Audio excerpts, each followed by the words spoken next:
Bonjour, bonjour à tout le monde. Bienvenue à une parole d'encouragement ce matin avec Pasteur Marie-Noël. Et nous lisons dans le livre de Marc, le chapitre 14. Nous allons lire du verset 32 au verset 35. Il est écrit: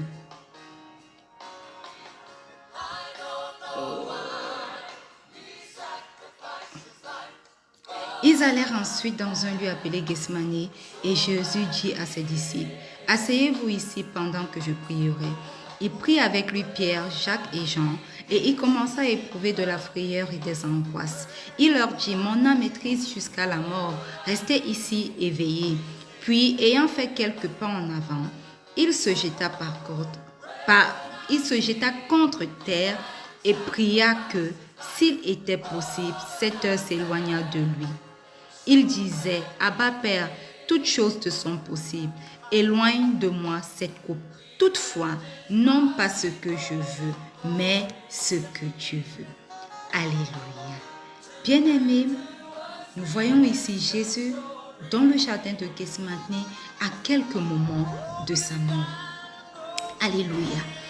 Et dans un jardin, quelque part dans le livre de Genèse, on nous parle d'un autre homme qui était le premier homme sur la terre, Adam et Ève, qui eux n'ont pas obéi à une instruction de l'Éternel et ont commis le premier péché.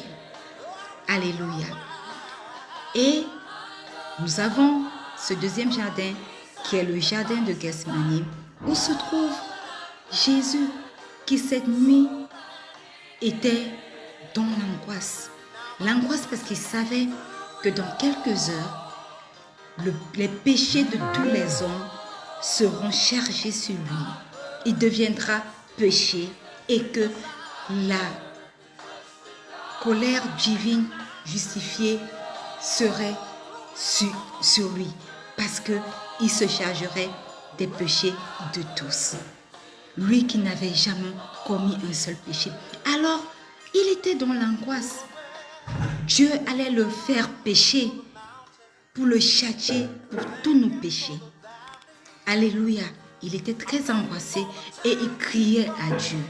Et la Bible dit que sa sueur se transformait en gouttes de sang pour tomber sur la terre.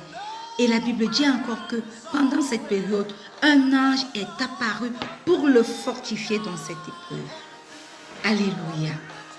Cet homme appelé Jésus a renoncé à tout, sans limite, malgré son angoisse, malgré la juste colère de Dieu qui devait s'abattre sur lui à cause du fait qu'il se chargeait de nos péchés. Il allait vers le supplice pour chacun d'entre nous, pour toi comme pour moi. Mais la Bible nous dit que dans tout ceci, il a été obéissant. Il a eu une obéissance inébranlable parce qu'il aimait et qu'il continue d'aimer son Dieu. Et par amour pour nous.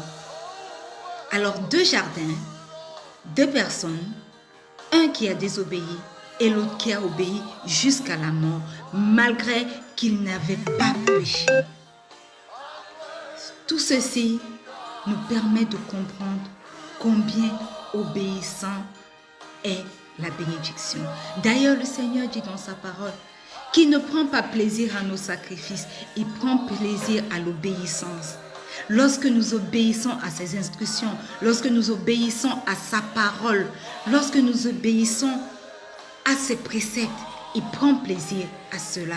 Tout comme il a pris plaisir au Seigneur Jésus qui a obéi jusqu'à la mort.